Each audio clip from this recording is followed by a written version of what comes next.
Hello, yesterday I missed a day of doing these every day because my internet was down and I had no choice. So today I'll do two. So this is the first of two on April the 14th, 2022. So the last couple I've talked about the confusion that comes when combining sports and exercise. And just recently I try to open my mind to new things and look at and read things outside of my own methodology to see, whether I can learn something new and to see also whether I'm a victim of confirmation bias, because I think you have to be careful. Once you think you know something, then when you're faced with conflicting evidence, then you tend to immediately discard it as opposed to taking an honest look at it. Uh, Having said that, I often listen to podcasts and look at studies and read things about nutrition, things about longevity, and things like that, for which is outside of the methodology of just working out. But recently, some of these have all remained nameless, based on who will remain nameless, based on the premise of if you can't say something nice, don't say anything at all. But this one guy I'm listening to, and he's touted as this expert when it comes to strength training, hypertrophy, all these things. And he starts to talk, and in fairness, I didn't get far into it about different methodologies of strength training in order to provide to, if you want to have strength, you train one way. If you want to create power, you go another way. If you want to train for speed, you train another way. If you want to train for hypertrophy, you want to train another way. And my sort of antennas come up, my spider sense, if you will, and I'm thinking this is part and parcel with confusing sports and strength training. Muscles do one thing. They either are stronger or they're not stronger. And as a result of challenging your muscles to the point where they are fatigued intensely, they adapt.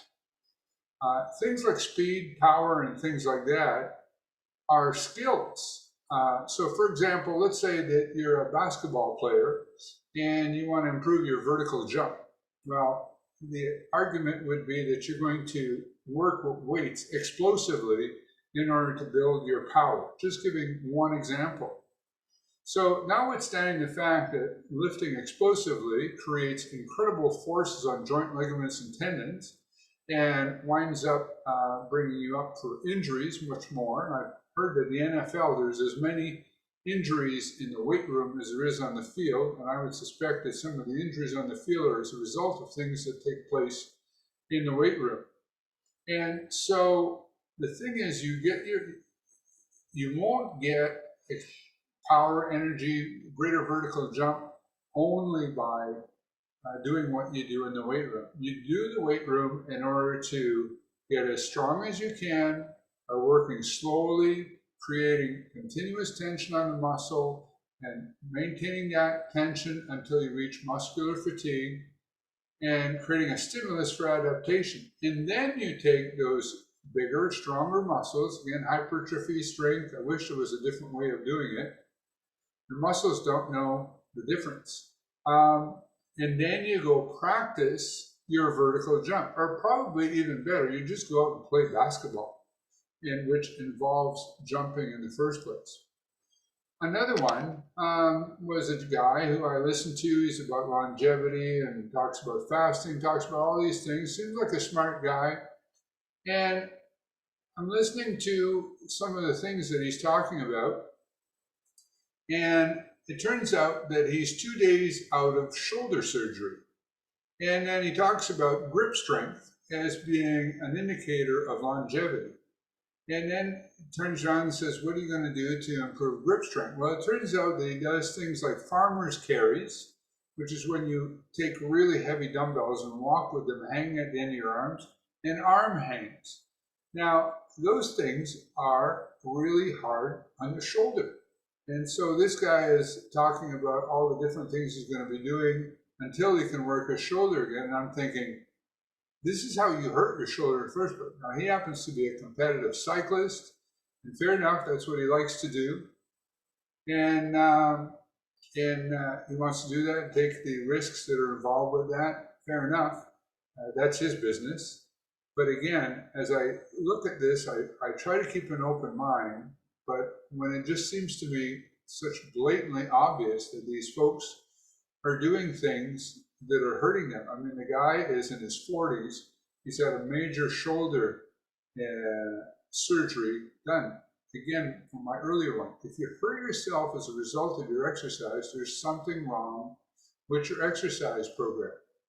I shouldn't say normal, typical people who are training to increase their health span, to improve their quality of life, regardless of participating in a sport, don't have to worry about things like power and speed and hypertrophy. I mean, everybody likes to grow muscles and things like that per se, but their main thing is to be functionally able to live their life, play with their grandkids, go play around the golf, go ballroom dancing with their wives, whatever it is.